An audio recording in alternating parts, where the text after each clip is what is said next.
All right, so Real Madrid got Endrick, who hopefully they think is a wonder kid, and he had a bad Copa America, but honestly, who on Brazil didn't, and he has played pretty well in league play so far. And getting Mbappe for free is obviously the saga ended after like 3 years.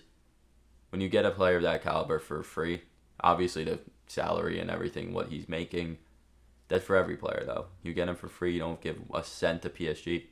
And by the way, this list isn't in order. This is just a top 10. Nothing's in order here.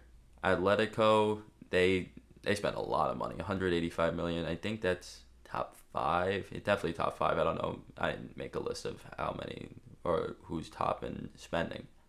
Julian Alvarez is going to be their starting striker, or one of their starting strikers. They got Conor Gallagher, who I don't know if they're going to play him starting in the midfield. Le Normand is going to start at center back for them. They got more depth in the midfield too, more depth at striker. They had a really, really good window. Next, Juventus, easily the best window in Italy out of any Italian team. They got you can see how many guys. They had a lot of guys loaned in. They also, one thing they did, besides one other team on this list didn't really do, and they sold a lot.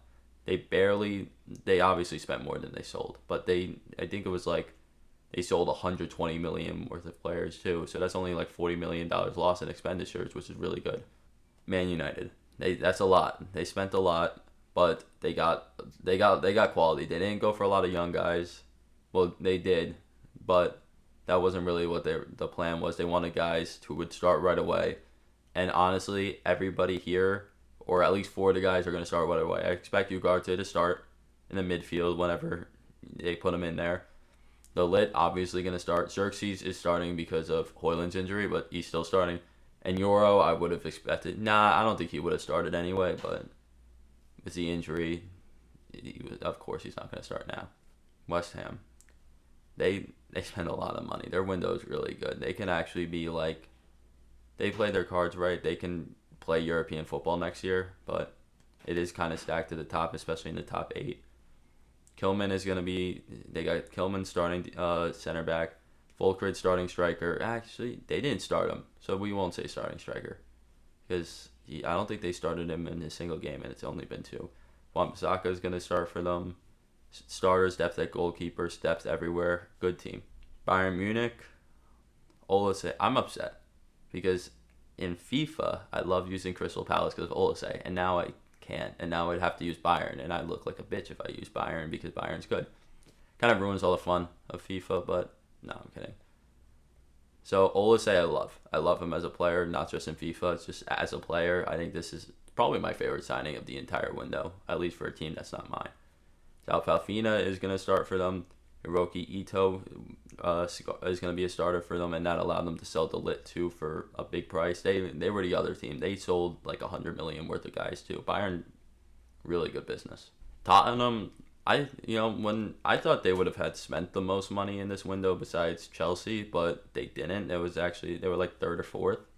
But Solanke, who that's a future starter. That's their future starter.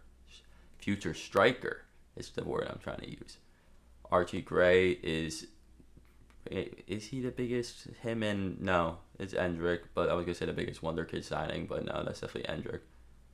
I do like Tottenham. They went young. They really did. You can see 26, 18, 19, 18, 18. They went younger, but it's still a good window. And Chelsea's list is insane. I gotta go closer to read it.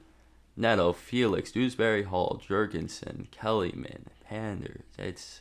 The list keeps going on, and I think Chelsea kind of got a lot of hate for their window, but like, it's a good problem to have. It's like too many good players, and like they didn't. I think Chelsea should have went after like a star player this offseason, but they didn't, or they did. Like, I'm talking like, you can say any of these guys are stars, or like whatever your definition of star is, but there wasn't a lot besides Mbappe's like superstar players getting transferred this window, and the only one was Osimhen, and they couldn't work it out. They tried, but they went and got as many good players as they can. I have no idea what their starting lineup is. and you can call them losers because of how much they spent and like all of that, but it's a really good problem to have. There's no salary cap, there's no nothing. They can spend as much as they want, and they chose to spend a lot. Now let's go from some of the big spenders to some of the cheaper guys. And Dortmund got cheap. They spent 80 million, but really on two players mainly. Yeah, three. Yeah, no, definitely three. I was looking at it wrong.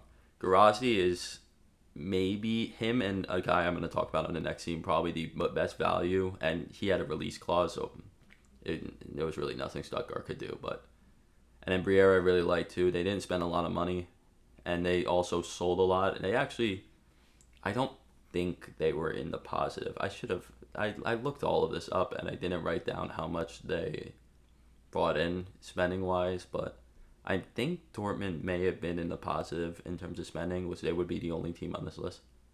I'll look it up. Couldn't have been more wrong. They only brought in 33 million. I thought like Madsen went for like 50. Actually, no, Madsen was on Chelsea. So there we go. There's my mistake. And then finally, my team, Liverpool. If you told me a week and a half ago, Liverpool would be on this list after spending not a single cent this entire window, and now maybe I'm playing Homer too, but I think Federico Cisse is the best signing of this window. When you take in, he's way better than the $12 million price. I know he's fallen off in the past few years. I don't want to say fallen off. Maybe not lived up to expectations is the right word. But he's 26. He's a good winger. I assume he's gonna be a backup winger to Mo Salah. But for 12 million, that's a price. And I forgot. I was gonna look up how to pronounce this guy's name, but I don't even want to.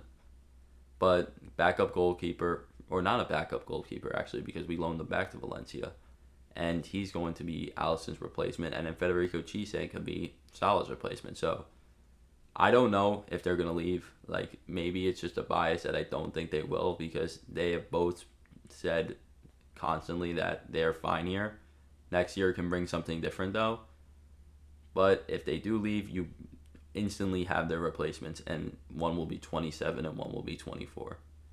So the window was I don't want to say the window was boring this year, but I feel like last year was a lot more fun. I mean, the Mbappe thing, like, you don't have no Mbappe saga anymore, which kind of like fueled, I don't want to say, yeah, we'll go, fueled the fire of the offseason a lot. Even if it was more just like he's going, he's not going, he's going, but it was still fun.